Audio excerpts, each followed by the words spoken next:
Innal hamdalillah nahmaduhu wa nasta'inuhu wa nastaghfiruh wa na'udzubillahi min sururi anfusina wa min sayyiati a'malina may yahdihillahu fala mudhillalah wa may yudlil fala hadiyalah. Asyhadu an la ilaha illallah wa asyhadu anna Muhammadan abduhu wa rasuluh alladzi la nabiyya.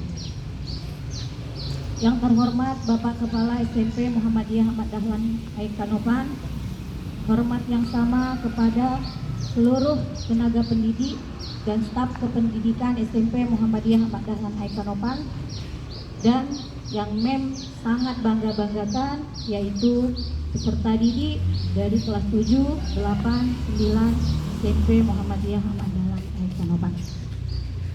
Pertama-tama marilah kita ucapkan rasa syukur yang setinggi-tingginya kepada Allah Subhanahu wa taala atas segala nikmat yang masih sampai pada pagi hari ini masih sama-sama dapat kita rasakan. Di antaranya adalah nikmat kesehatan, kesempatan, juga nikmat iman dan Islam, sehingga kita masih sama-sama dapat berhadir di sekolah yang kita banggakan ini guna untuk melanjutkan jihad kita, yaitu belajar dan mengajar. Tak lupa pula salawat beriring salam kita hadiahkan kepada Nabi Muhammad SAW. Mudah-mudahan kita tergolong ke dalam hambanya yang selalu tetap istiqomah mengikuti sunnah-sunnah beliau dan kita aplikasikan di dalam kehidupan kita sehari-hari. Amin amin ya robbal alamin. Apa kabar anak-anak? Sehat? Masih semangat? Alhamdulillah. Oke. Sebelum memasuki kegiatan, Mem ingin bertanya terlebih dahulu.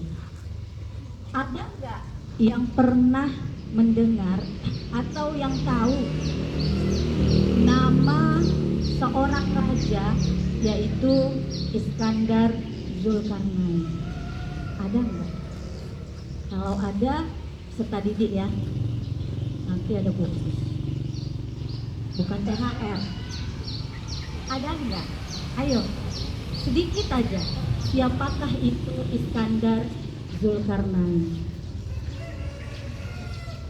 Ada dari Putra? Ada nak? Putri? Jangan Nohan enggak boleh. Udah? Enggak ada? Oke. Tahukah nak bahwa Iskandar Zulkarnain itu adalah seorang raja yang sangat hebat. Kemudian beliau adalah salah satu raja terbaik yang pernah ada di muka bumi ini.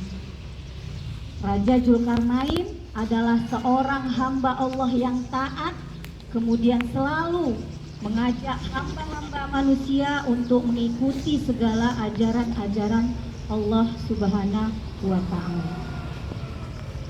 Kemudian Zulkarnain sebenarnya adalah sebuah gelar. Zul artinya memiliki, sedangkan Karnain itu artinya dua tanduk. Berarti memiliki dua tanduk. Nah, di sini bukan berarti Raja Zulkarnain itu punya dua tanduk di kepalanya, bukan. Melainkan apa? Bahwa Raja Zulkarnain adalah sosok raja yang memiliki kekuasaan yang luar biasa, yang berhasil menaklukkan banyak wilayah di masanya, mulai dari wilayah timur hingga wilayah barat. Itu ya sedikit tentang Raja Zulkarnain, yang kemudian dikisahkan bahwa Zulkarnain ini kisahnya ada di surah Al-Kahfi. Nanti silahkan dibaca, ada di situ dijelaskan. Kemudian pada suatu masa, berkisah, jangan tidur ya. Pada suatu masa, Raja Zulkarnain berkata kepada para pasukannya, "Wahai prajuritku, nanti malam," ketika mereka misinya adalah hendak menaklukkan sebuah daerah, misinya itu.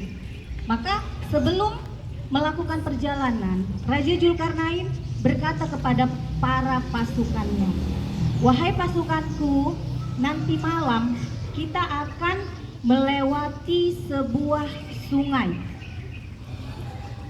maka ambillah apa-apa yang kalian injak ketika melewati sungai tersebut. Itulah pesan Raja Zulkarnain kepada pasukannya. Nah, ketika malam hari, ternyata Raja Zulkarnain ini memiliki 3 tipe golongan prajurit, begitu. Ya, golongan yang pertama yaitu prajurit yang ketika melintasi sungai, kemudian dia menginjak sesuatu yang ada di sungai tersebut, dia tidak mengambil apapun yang dia injak. Dia hanya berpikir bahwa apa yang dia injak hanyalah batuan-batuan sungai biasa. Nggak ngambil apa-apa itu dia. Dia tidak mengikuti anjuran rajanya. Itu tipe yang pertama. Tipe yang kedua yaitu prajurit yang mengambil ala kadarnya saja, ya, hanya mengambil ala kadarnya saja. Apa yang dia injak ketika melintasi sungai tersebut hanya sekedar mematuhi perintah rajanya. Itu golongan yang kedua. Sedangkan golongan yang ketiga yaitu golongan prajurit yang dengan sungguh-sungguh, ya, yang dengan sungguh-sungguh mengambil sebanyak-banyaknya apa yang dia injak ketika melintasi sungai tersebut, sehingga tasnya penuh dengan barang bawaan dan dia merasa kesulitan untuk melakukan perjalanan. Keesokan paginya, Raja Zulkarnain kembali bertanya kepada pasukannya, "Wahai pasukanku, apa yang kalian ambil tadi malam ketika melintasi sungai?" Kemudian para prajurit yang merasa mengambil sesuatu di sungai, mereka langsung membuka tas mereka. Apa yang ada di dalam tas? Ya, ternyata yang ada di dalam tas adalah barang berharga berupa intan berlian.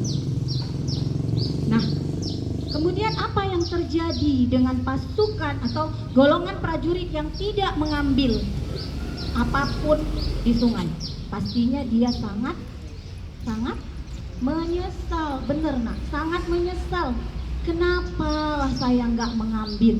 Kalaulah tahu ternyata itu adalah sesuatu yang berharga, pasti akan diambil sebanyak-banyak. Itu golongan yang pertama. Kemudian golongan yang kedua, dia memiliki dua perasaan saat itu ketika sudah melihat tasnya. Perasaan yang pertama adalah rasa bahagia. Alhamdulillah tadi malam ikut ngambil. Tapi di satu sisi dia memiliki rasa kecewa. Kenapa? Kenapa saya nggak ngambil sebanyak-banyaknya? Itu golongan yang kedua. Sedangkan golongan yang ketiga, karena dengan sungguh-sungguh dia pastinya memiliki rasa kebahagiaan yang luar biasa karena sudah mengambil sebanyak-banyaknya apa yang diperintahkan oleh raja. Sekarang pertanyaan Mem, hari ini kita ada di Ramadan yang keberapa? 15 nak, alhamdulillah. Kalau kita bilang katanya tak terasa, tapi terasa juga, kan gitu kan? Ramadan yang ke-15. Nah, sama-sama kita ketahui bahwa bulan Ramadan adalah bulan yang penuh berkah, bulan yang penuh dengan keampunan, bulan di mana segala kebaikan-kebaikan kita, amal ibadah kita dilipat gandakan oleh Allah Subhanahu wa Ta'ala. Nah, kemudian kita sekarang dihadapkan kepada 3 pilihan nak. Ya, kita dihadapkan kepada 3 pilihan. Pilihannya apa? Pilihan yang pertama, apakah kita termasuk ke dalam golongan yang hanya tidak mengambil keberkahan apapun di Ramadan kali ini? Itu golongan yang pertama. Atau kita ada di golongan yang kedua nak, yaitu golongan yang melewati Ramadan kali ini hanya dengan mengambil keberkahan ala kadarnya saja. Ya, hanya ala kadarnya saja.